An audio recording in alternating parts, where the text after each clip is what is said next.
Muito bem, olá pessoal, tudo certo com vocês? Meu nome é Gabriel Feigl, eu trabalho aí há 12 anos com coaching educacional para vestibular Enem e nesse vídeo de agora, seguindo a nossa sequência, a nossa playlist, nós vamos falar então sobre a correção dos erros. Para quem está chegando direto nesse vídeo, nós já gravamos outros vídeos nessa playlist sobre o Enem, falando sobre a diferença de preparação para a prova e realização de prova, que prova não vai avaliar apenas conhecimento, mas também desempenho. Já falamos sobre como funciona a TRI e o que você tem que fazer para poder performar bem numa prova que tem TRI, como é o caso do Enem. Já falamos também sobre a estratégia pega-varetas, que de longe é a melhor estratégia para trabalhar o Enem, principalmente levando em consideração a TRI. Falamos também sobre a importância do treino com provas e como fazer isso na preparação para o Enem. E agora a gente vai falar sobre como corrigir os erros, como aumentar seu desempenho corrigindo os erros que você vai encontrar em provas. Olha, pessoal, esse conteúdo, na verdade, acho importante dizer que é um conteúdo que, no geral, ele é uma novidade para a maioria das pessoas. Eu já conheci pessoas no Brasil que trabalham essa correção de erros. Eu conheci, por exemplo, uma psicóloga no Maranhão chamada Ana Kelly Frota, muito boa por sinal, e ela trabalhava com os estudantes a identificação dos erros, porque assim como ela lá no Maranhão, a gente viu isso aqui em Santa Catarina, que quando uma pessoa corrige os erros dela na prova, ela aumenta o desempenho, e isso não tem a ver necessariamente com estudar a mais. Às vezes você pode aumentar o desempenho até sem estudar. Parece estranho? Parece mágica? Não é. Na verdade, tem toda uma fundamentação que vocês vão entender nesse vídeo para entender como aumentar o desempenho a partir das provas, inclusive às vezes sem precisar estudar a mais, tá certo? Mas adiantando, né, pessoal, sobre essa história, deixa eu contar brevemente para vocês como que a gente chegou a esse conhecimento. Em 2013, 2014 mais ou menos, eu trabalhava no Energia, que era um cursinho em Florianópolis, e uma psicóloga chamada Rosilene, que era minha coordenadora na época, a formação dela era voltada para análise do comportamento, que é um tipo de conhecimento específico dentro da psicologia, e a Rose um dia teve uma sacada muito boa. A gente conversava, ela dizia: nossa, Gabriel, imagina se a gente conseguisse identificar o que leva um estudante a errar questões em prova. A gente poderia intervir direto naquele comportamento para fazer com que ele diminua aquela frequência e, como consequência, a pessoa vai errar menos na prova. Cara, foi uma baita sacada, né? Então, tanto eu quanto a Rose, a gente foi atrás de estudantes que nos ajudassem a entender por que eles erravam questões em prova. E com isso a gente conseguiu desenvolver um conhecimento que eu vou compartilhar com vocês agora, que eu já trabalho há mais de 10 anos com os estudantes, funciona muito bem, porque é relativamente simples. A ideia é você identificar por que você errou e, a partir desse tipo de erro, você tentar corrigi-lo. Se uma prova tem 100 questões e você errou 30, e acertou 70 no caso, se você diminuir aqueles erros relacionados aos 30 erros, a tendência é que na próxima prova você aumente o desempenho. E o interessante, pessoal, é que muitas vezes o erro não tem nada a ver com conteúdo, tá? Você já deve ter feito uma prova que você errou questões por falta de atenção, porque falhou na interpretação do texto, porque não entendeu bem o que eles queriam naquela prova, naquela questão, porque não estava tão acostumado com aquela banca. Então é sobre isso que a gente vai conversar hoje. Como aumentar teu desempenho corrigindo os erros que você encontrar na prova do Enem, tá certo? Então assim, ó, pessoal, como eu falei para vocês, né, eu conheço outras pessoas aí que trabalham com outras quantidades de erros, né, motivos dos erros. Conheço uma psicóloga no Maranhão, como eu falei, que trabalhava com 13 tipos de erros. A gente trabalha aqui com 7, tá, pessoal? 7 tipos para discriminar bem, levando em consideração vários tipos de provas diferentes. Embora pra gente que tá aqui e vai trabalhar o Enem, o principal são os primeiros ali, né? A questão de faltar atenção, falhar na interpretação de texto, falta o tempo ou chutar, não saber um assunto, saber mas esquecer, são os principais. Tem prova ali que vai pegar a questão da insegurança e acabou saindo ali repetindo o falta o tempo. Na verdade, a gente tem ali o outro erro que é por precipitação. Vocês já vão entender como é que funciona, certo? Então vamos começar pelo primeiro tipo de erro, pessoal, que é a falta de atenção. Pense numa prova que você já fez, que você sabia o conteúdo e acabou errando uma questão por falta de atenção. O que te levou a errar uma questão aí por falta de atenção, né? Olha, pessoal, no geral, a falta de atenção tem a ver com o foco, a concentração, a atenção dada na totalidade que a pessoa está fazendo na realização de uma tarefa. Então, na verdade, pessoal, numa prova como o Enem, a prova é muito longa. Então é bem provável que depois de 1h30, 2 horas de prova, no máximo 2 horas e meia de prova, teu nível de atenção comece a cair muito. Então a tendência é que você comece a errar muito mais por esse tipo de erro, falta de atenção. Até porque A falta de atenção, ela costuma ser afetada por fatores fisiológicos, como o cansaço, o sono, a fome, por exemplo, por fatores emocionais como a ansiedade, o medo, a motivação para a tarefa. Muitas vezes a pessoa vai fazer o Enem, mas já sabe que não vai passar esse ano, então ela começa a fazer, sabe, meio jogado, meio, como diz o outro, nas coxas, e acaba não tendo uma performance, vai errar muitas vezes o que sabe por falta de atenção. Tem uma questão muitas vezes também que tira atenção, que é a preocupação com fatores externos, barulhos na rua, né? Eu lembro de um ano que eu acompanhei alguns estudantes que foram fazer uma prova e do lado estava tocando uma festa com barulhão, pagodão, e aí tirava totalmente o foco da pessoa por causa do barulho ali do evento ao lado do local de prova, né? O próprio ar-condicionado, você está numa região, o Enem ali é para estar calor, né? Mas você está numa região, de repente, que já está meio frio e liga um ar-condicionado no frio, ou está calor, mas liga o ar-condicionado muito frio e você foi de camiseta curta, é muito friorento ou friorenta e acabou se incomodando, aquilo tira o foco da questão e te faz errar mais de bobeira por falta de atenção. Questão de preocupação com o horário, nós vamos retomar depois desse mesmo vídeo, né? Como tentar lidar com a questão do medo de não dar tempo de fazer a prova, mas na medida em que você tem a dificuldade de lidar com o horário e fique preocupado com ele, isso também te leva a errar questões por falta de atenção, né? E também tem outros fatores aí que levam a pessoa a errar por falta de atenção, como por exemplo, fatores educacionais. A pessoa tem pouca, digamos assim, não pratica muito hábito de estudos. Então, na hora que ela vai parar e realmente se concentrar numa atividade que exija raciocínio por 4, 5 horas, ela vai errar mais por falta de atenção, porque ela não está acostumada a ter aquela doação de tempo, digamos, para os estudos ou para a realização de questões. Ela pode não estar acostumada com treino com as provas, tipo a do Enem, que tem 90 questões. Então, quando vai fazer 90 questões, acaba errando mais por falta de atenção. Às vezes tem uma dificuldade em entender o conteúdo e aí acaba se embananando, errando por detalhe. Em vez de fazer uma soma, faz uma multiplicação. Chega o cálculo total, mas esquece de aplicar uma regrinha no final. Então, muitas vezes, essa falta de entendimento de um conteúdo e de atenção leva a pessoa a errar de bobeira o que ela sabe, né? E aí, pessoal, também, a ideia é que o estudante perceba o quanto ele está errando e descubra quais são os motivos mais frequentes para tentar diminuí-los. Não é uma tarefa tão simples, tá, pessoal? Não é simplesmente, eu já sei que eu estou errando, fiz uma prova do Enem de 90 questões, eu errei 10 por falta de atenção.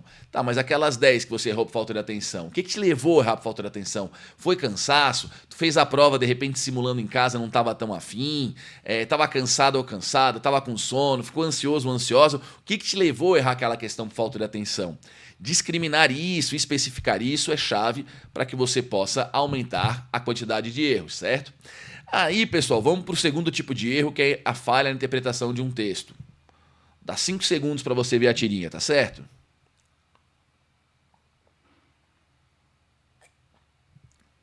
Bobagem, né, pessoal? Mas isso é interpretação de texto, né? O que acontece, pessoal? A gente notou ao longo dos anos que, certamente, de 2013, 2014, que é quando eu comecei a trabalhar com mais ênfase no coaching, dá para notar é que o erro por interpretação de texto, falha de interpretação de texto, aumentou muito nos últimos anos. Dá para especular o porquê, talvez menos leitura, talvez, né, o pessoal está muito conectado em muitos estímulos ao mesmo tempo, né? A questão da pressa que a gente tem de fazer as coisas, o mundo é muito acelerado. Então a pessoa, quando pega um texto, ao invés de ler e compreender o texto, ela quer completar a tarefa de ler o texto muito rápido e acaba não entendendo bem o que estão pedindo. Tudo isso conta muito, tá, pessoal? Vocabulário, tudo acaba pesando. Mas o fato é, aumentou muito a quantidade de erros por falha na interpretação de texto. Então, a falha na interpretação do texto pode ter a ver com a falta do hábito de ler, com a falta de treino com provas similares, porque elas têm uma familiaridade maior com a linguagem a partir daquela banca ou daquela região do Brasil, ou ainda com a dificuldade do estudante de compreender o que ele está lendo sem atribuir a opinião dele sobre o assunto. O que isso quer dizer? Vamos dizer assim, ó, o que é compreender um texto, né? Isso aí são palavras especialistas, tá, pessoal? Compreender um texto é entender o conteúdo de um texto segundo a visão do autor do mesmo texto, ou seja, compreender um texto é uma tarefa objetiva. Se derem um texto para você que está assistindo em vídeo e eu lermos, e entendermos, na hora de compreender o texto, a ideia é que os dois entendam a mesma coisa. Não tem muita interpretação aí, é entender o que está no texto. Já interpretar é entendido que a pessoa costuma dar o seu ponto de vista sobre o texto lido. Então ela tem um aspecto um pouco mais subjetivo. Por exemplo, uma poesia. Vamos interpretar esse texto de poesia. Então pode ser que eu entenda uma coisa, você entenda outra, a gente não concorde totalmente, então é um pouco mais subjetivo. O que acontece hoje, pessoal, é que muitas vezes os estudantes, na hora de compreender o texto, eles têm dificuldade, tá? Isso é muito comum mesmo. A gente vê isso independente do vestibular, independente, né, de ser, por exemplo, o Enem, que já exige mais interpretação mesmo. Então no Enem é ainda mais frequente esse tipo de erro de interpretação, principalmente em linguagens e humanas, mas própria questão de gráfico, grosso modo a gente pode colocar como falha na interpretação de um texto, que no caso seria um gráfico ou uma imagem. Então é um tipo de erro que é muito frequente, tá, pessoal? E cada vez mais, né? É estimado aí que perto de 28% a 60%, dependendo do referencial, de universitários hoje são analfabetos funcionais no Brasil.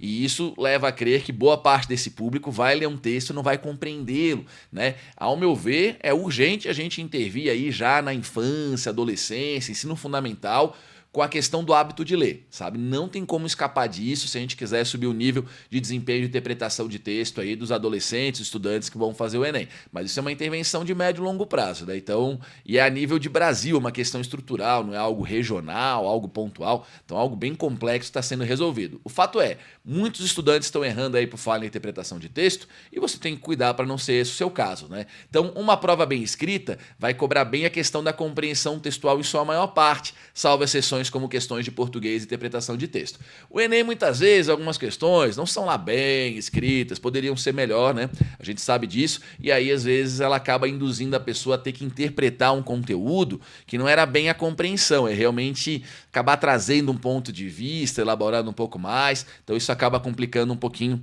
a vida de alguns estudantes que têm um pouco mais essa dificuldade. Uma dica de livro boa, que várias pessoas a gente utilizou essa intervenção e funcionou bem, é o livro Como Ler Livros, do Mortimer Adler. Se você tiver a oportunidade de ter esse livro, de ler esse livro, ele parece um livro longo, mas ele é bem didático e simples de ler. Ele dá boas dicas de como melhorar a tua qualidade na compreensão de um texto, né? Então a gente recomenda muito aí a questão do livro do Mortimer Adler. Além disso, se você quer subir seus acertos em questões de interpretação de texto, primeiro você pode fazer mais questões do tipo interpretação de texto, certo? Segundo, você deve procurar vídeos de professores especialistas em interpretação textual que vão decodificar, que vão interpretar questões do Enem e vão mostrar para você como que você pode pensar aquela questão. Às vezes a dificuldade da interpretação de texto não é o texto em si, mas entender a lógica de uma banca por trás daquela questão. E aí vídeos de interpretação de texto aí que professores têm na internet, muitos no YouTube, se você for atrás, isso vai também ajudar você a subir o teu desempenho em interpretação de texto no Enem, beleza? Vamos para o próximo erro agora. Eu botei aqui uma atividadezinha para quem quiser fazer, para poder trabalhar justamente a interpretação de texto, né? Então, por exemplo, assim, vamos pegar a primeira frase. Você me diz se está correto ou não, pode ser? A Mônica está amarrada à árvore? E aí? É a Mônica que está amarrada à árvore? Não, né? É a Magali. E a segunda ali? Cebolinha está conversando com a Magali. O que você acha? Está conversando com a Magali? Não está, né? Não está conversando com a Magali. Terceiro, a Magali foi amarrada na árvore. O que vocês acham, pessoal? Uma vez eu trabalhei numa turma que alguém levantou que não dá para saber se a Magali foi amarrada na árvore. Foi, né, pessoal? Interpretação de texto ali, o que acontece? Ela provavelmente não se amarrou ali sozinha, então ela foi amarrada, né? Agora, atenção no item 4. Esse já exige um pouquinho mais, ele induz ao erro por um detalhezinho, vamos ver se você vai pegar. Mônica, Cascão e Cebolinha estão chupando sorvete. Está correto isso? Olha, pessoal, está quase correto. Na verdade, olha a linha de baixo, a 5. Magali está muito feliz com seu picolé. Ela não está feliz, né? Mas note que o autor do texto, o autor dessa tirinha, o autor dessa atividade diferenciou sorvete de picolé. Então, nesse caso, infelizmente ali, eles não estão chupando sorvete. Eles estão chupando, estão comendo o picolé. Então, a 4 que parecia estar certa, não vai estar, certo? Cascão está com um cocar de índio na cabeça. O que você acha? Sim, né? Está com um cocar de índio na cabeça. No carrinho do sorveteiro está escrito picolé. Note que novamente o autor deixou claro que ele, autor, está diferenciando o picolé de sorvete. E não, né? No carrinho do sorveteiro está escrito sorvete. A Magali está com uma cara muito zangada. Pô, a Magali, não deram comida para ela, ela tá fula. Se ela virar pro lado, ela come a árvore, né? Então, sim, ela tá muito zangada. E o sorveteiro está muito triste com as vendas que fez às crianças. Não, né, pessoal? Tá feliz da vida com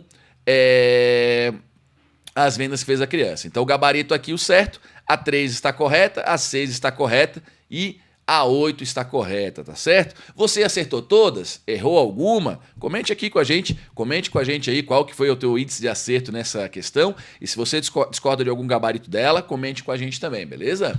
Então vamos lá, pessoal. Agora, o que leva uma pessoa a não saber o conteúdo? Pergunto para você, você sabe qual é o nome dos 4 irmãos Karamazov? Do grande livro aí do Fyodor Dostoiévski? Não sabe? Não tem problema, você não é obrigado a saber e provavelmente isso aí não cai no Enem. E o que significa a palavra rubicundo? Você sabe o que significa? Aquele avermelhão que vai ficando na pessoa. O que acontece, né, pessoal? Muita coisa a gente não sabe, tá? E tu vai chegar no Enem e corre o risco de ter uma questão, um conteúdo que você não sabe o conteúdo. Seja porque tu não estudou, seja porque o professor não abordou em aula, seja porque tu não leu a apostila, seja porque estudou, mas não estudou o suficiente. Note que aqui é diferente de esquecer o conteúdo. Aqui você não sabe do que se trata, como, por exemplo, o nome dos 4 irmãos Karamazov. Então, não saber um conteúdo tem a ver com o fato do estudante não ter visto um assunto ou não ter aprendido esse assunto.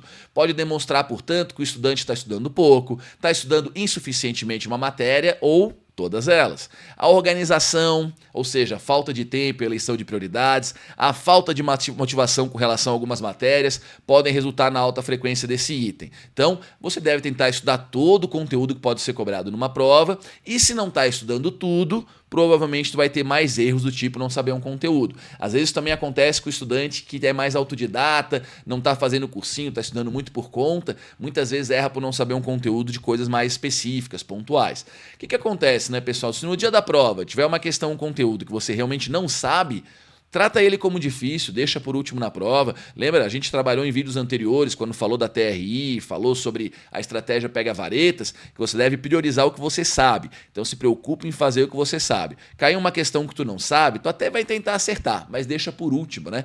Quem sabe aí você consegue acertar mesmo sem saber, isso vai te ajudar, mas cuidado para não priorizar o que não vale a pena, certo? Agora vamos lá, o que leva alguém a saber um conteúdo, mas esquecer? Aqui, pessoal, junto com o falha na interpretação de texto e com a falta de atenção, o motivo que mais leva estudantes que estão estudando, que estão se dedicando a errar questões em prova, tá? Então, o que leva alguém a saber algo, mas esquecer do conteúdo? Olha, pessoal, geralmente esse erro tem mais a ver com estratégias de estudo. Ele pode ter a ver também com questões emocionais, tá? No dia da prova, a pessoa está muito nervosa ou ansiosa, ela não fez tantas atividades físicas, a gente vai falar isso no último vídeo da nossa playlist sobre o que fazer, as considerações finais e o que fazer nos períodos que antecedem a prova. Vocês vão ver que fazer atividade física é chave para lidar melhor com o nervosismo e a ansiedade. Mas o nervosismo e a ansiedade leva a pessoa a esquecer aquilo que ela estudou ou na hora da prova ter dificuldade de raciocinar, né? Então é bem importante aí tentar estar o mais saudável possível para fazer a prova, até para não esquecer o que estudou. Então, quanto menor for a qualidade do estudo, maior a frequência desse item por parte do estudante. Então, quem faz aquele estudo mais ou menos, quem revisa assim superficialmente, quem não costuma ler a apostila, fazer exercícios, escrever, ter estratégias aí, técnicas de memorização, vai errar mais por esquecer o conteúdo. A falta de revisão também resulta nesse tipo de erro. Então, quem vai para o cursinho ou vai para o colégio, estuda o conteúdo, mas não revisa, vai errar mais também por esquecer o conteúdo. Outros fatores fisiológicos, como eu falei antes, né, o sono, o cansaço ou emocionais como ansiedade e motivação, podem interferir na memorização do conteúdo. Então, tu vai estudar, mas tu faz para cumprir tabela, faz para cumprir horas, faz para se livrar do problema.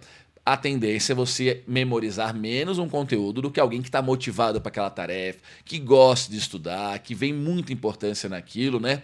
E se há uma alta frequência nesse item de saber, mas esquecer, é bem provável que o estudante esteja estudando de uma maneira inadequada ou insuficiente. Mas calma, pessoal que está vendo esse vídeo há um mês do Enem, né? Se você está tendo muito erro por não saber um conteúdo, ou melhor, saber, mas esquecer, tente trabalhar formas de memorizar um pouco melhor daqui até a data da prova. E se você está no começo do ano e já detectou que está errando muito por saber, mas esquecer, foque de repente em mudar a sua estratégia de estudo. Pode ser que ela até seja boa para tirar notas boas no colégio, por exemplo, mas ela pode não estar sendo tão eficaz, tão suficientemente boa para provas como o Enem ou um vestibular que cobra conteúdo digamos assim, que você viu ao longo de meses ou anos atrás, né?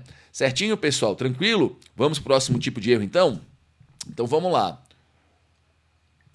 O que leva, então, o estudante a perder questões por insegurança? Olha, pessoal, esse é um item interessante, porque quando os estudantes começaram a dizer para mim e para minha colega Rose que eles erravam muito por insegurança para marcar itens, de início eu achava que isso tivesse a ver mais com uma característica da personalidade, um traço da personalidade, talvez a pessoa fosse um pouco mais insegura no geral, e aí ela ficava mais hesitante ou errava na hora da prova, mas com o tempo eu descobri o seguinte, olha que curioso, isso pode contar também, mas é muito comum que a pessoa erre por insegurança, ou seja, ela quer marcar, mas acaba não marcando porque fica insegura, e aí marca outra coisa, ou no caso de provas somatórias como da UFSC, outras do Paraná, a pessoa na verdade não marca o item correto por insegurança. Nesse caso, geralmente, a pessoa está mais...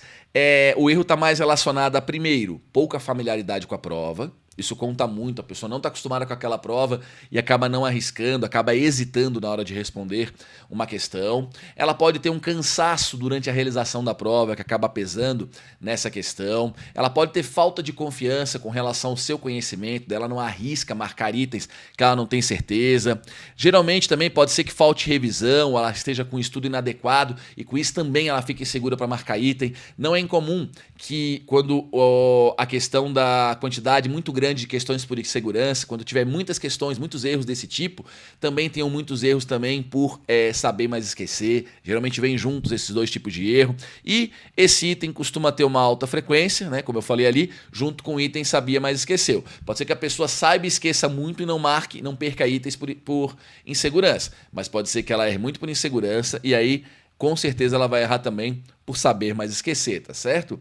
Tranquilo? Vamos pro próximo tipo de erro? Por precipitação. Então, pessoal, o erro por precipitação, ele é bem parecido com o erro de falta de atenção.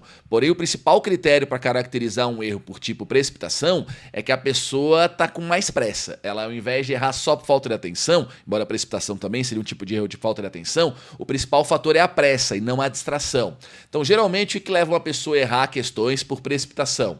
A preocupação com a falta do tempo, então a pessoa acha que não vai dar tempo de fazer a prova, vai fazendo tudo com muita pressa, acaba errando mais por precipitação. Ela vai lá e vê que a letra A ela acha que está correta, ela nem vê a B, a C e a D, ela já marca a A. Ela se precipitou, né? Ela tinha que ter visto os outros itens para decidir qual que ela ia marcar. Então também acontece muitas vezes da pessoa ter pressa para terminar a prova, excesso de confiança. Eu já conheci algumas pessoas, principalmente adultas, que às vezes querem passar em concurso público ou alguém que quer passar em medicina e está com nível alto, errar muitas questões por precipitação, por excesso de confiança. Então a pessoa está bem confiante, ela nem, como eu acabei de dar o exemplo, né? Ela vai lá ver o item A e já está correto e marca. Na verdade era o B, era o C, era o D e ela nem leu. Por quê? Porque ela estava muito confiante. Ela marcou ali a letra A e já achou que já tinha acertado a questão. Então o excesso de confiança, assim como a falta de confiança, pode ter um efeito muito negativo, né? São dois extremos aí que atrapalham muito o desempenho. E também pode ser que uma estratégia de realização de provas inadequada te leve a se precipitar mais, né? Lembrando que a gente trabalhou em vídeos anteriores, qual é a melhor estratégia para o Enem?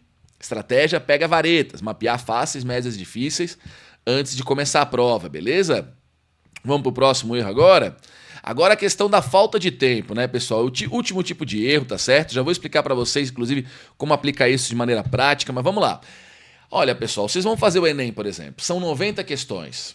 Média aí de 3 minutos por questão. Qual é a chance de você fazer a prova inteira e gabaritar? Você concorda que é pequena? Principalmente no segundo dia? Então vamos combinar assim, ó. Primeiro, se você conseguir fazer a prova inteira, maravilha, excelente, melhor ainda. Mas cuidado para não começar a prova e já estar preocupado em terminar, fazer a prova com pressa, fazer a prova correndo para dar tempo de fazer a prova inteira. Muitas vezes, pessoal, a maioria dos cursos de universidades públicas, com 25 a 30 acertos, você consegue passar na maioria absoluta dos cursos. Então não precisa ter essa pressa de fazer a prova inteira. Se você já garantiu aí 30, 35 questões, com uma boa TRI, errando poucas faces, você está bem encaminhado para passar na maioria dos cursos de universidades públicas. Então, cuidado para não errar questões por falta de tempo, né? Se acontecer, que seja de uma maneira estratégica, pelo menos. Então, a falta de conhecimento e de autoconhecimento com relação ao tempo necessário para fazer a prova pode levar a pessoa a errar mais por falta de tempo, né? Então, a falta de uma estratégia adequada com relação ao teu perfil, às tuas características. Uma vez, muitos anos atrás, Eu trabalhei com um estudante que passou em medicina numa federal aqui em Santa Catarina, e o problema dele era trabalhar o tempo. Na época o Enem não tinha o mesmo peso, e ele tinha dificuldade de fazer a prova da UFSC, que é uma prova do tipo somatória, Federal de Santa Catarina, e o problema dele era a matemática. Ele era muito bom, ele errava pouquíssimo por falta de atenção, mas ele levava muito tempo. Então a gente tentou várias estratégias diferentes, ele procurou professores particulares de matemática, ele fez muito exercício. Gente, não teve jeito. Ele melhorou um pouco o tempo dele em fazer prova de matemática, mas ainda era o calcanhar de Aquiles dele, né? Então o que a gente fez como estratégia? Combinamos que esse estudante, ele iria pegar a prova da UFSC de matemática, ia procurar só um item por questão, porque lá você pode ganhar somatório, né, é parcial, e já ia garantir aquele um item por questão para ganhar parcial. E só depois, dando tempo, que ele ia voltar para a prova e fazer ela inteira. Deu certo, ele tirou 7 de 10, que era o necessário para passar, e acabou passando em medicina na federal. Qual que é o ponto, né, a moral dessa história? Você tem que achar uma estratégia que seja útil para você. Nós falamos lá no vídeo do Pega Vareta, salvo engano da TRI também. Você pode fazer a prova, por exemplo, no segundo dia e deixa por último as difíceis da matéria que vale menos. Isso vai te ajudar a ter uma melhor performance, levando em consideração a TRI e, ao mesmo tempo, não perder questão de bobeira pela questão de estar preocupado de fazer a prova inteira, né? Fatores fisiológicos e emocionais, né? Como o cansaço, a ansiedade, o medo, o nervosismo podem te levar a levar mais tempo para fazer a prova. Geralmente quem mapeia leva menos tempo para fazer a prova, tá? O que é curioso, porque em tese o mapeamento levaria mais tempo, né? Talvez pelo fator emocional, talvez porque o cansaço é menor. Pessoas que mapeiam e usam a estratégia pega-varetas fazem a prova mais rápido, guarde isso. Desejo de completar a prova inteira, resultando em pressa e falta de atenção. E também, né, processos seletivos não são feitos para serem gabaritados. Então, deixa a preocupação com o teu concorrente de fazer a prova inteira. Deixa ele se matar lá fazendo a prova inteira, tentando completar esse conteúdo. Foque você em fazer o que você sabe. Se você fizer bem o que você sabe, você já tende a ter uma boa performance. Principalmente se você mapeou a prova antes, usando a estratégia pega-varetas por causa do TRI, beleza? E agora, pessoal, a gente tem uma tabelinha dessa. Se você tiver interesse, pede pra gente lá no Instagram. Meu Instagram é Gabriel Feigl, né? Eu vou botar ali no final do vídeo para você, mas pede lá para mim que eu te mando uma tabelinha dessas, beleza? E o que você faz? Você pega a prova do Enem, por exemplo, e você vai classificar o tipo de erro que teve em cada questão. Vamos imaginar que de 90 questões do segundo dia, você acertou 30 em matemática. Quer dizer o que então? Que você errou 15. Então você vai ali na P da primeira coluna de matemática, cada P é uma prova. Então da primeira prova, você vai lá no total e coloca a quantidade de erros 15. E aí você vai classificar que tipo de erro foi esse. Então, por exemplo, desses 15, quantos foram por falta de atenção? Quantos por falha na interpretação do texto ou do gráfico? Quantas você sabia, mas esqueceu? Quantas você não sabia? Quantas você se precipitou e marcou errado? Você anota ali. A quantidade de erros por matéria vai te ajudar a ter uma compreensão mais realista de como subir teu desempenho naquela matéria, se é prestando mais atenção, se é treinando mais questões que envolvem interpretação, se é mudando o método de estudos, se é estudando mais, certo? E eu recomendo que você faça a mesma coisa com o total da prova. Então, das 90 questões do Enem, você errou 25. Esses 25 erros, qual motivo predominou mais? Foi mais falta de atenção? Foi mais saber, mais esquecer? Foi falha na interpretação do texto? Independente do resultado, você deve intervir nesses erros. Quanto mais você corrige os erros, mais você aumenta o desempenho. Olha, pessoal, estudar muito, teus concorrentes também estudam. Fazer prova de anos anteriores, nem todo mundo faz, mas quem está mais tempo no cursinho faz, sabe que é importante, então teus concorrentes vão fazer. Agora, corrigir os erros, raramente alguém sabe fazer isso, raramente alguém vai atrás, porque é chatinho ter que estudar aquilo que a gente não aprendeu, e esse pode ser o teu grande diferencial. Quem sabe tá aí a chave para a tua aprovação daqui até a data do Enem, focar bem na correção dos erros. Com certeza os teus concorrentes vão fazer pouco isso e esse pode ser teu grande diferencial, tá certo?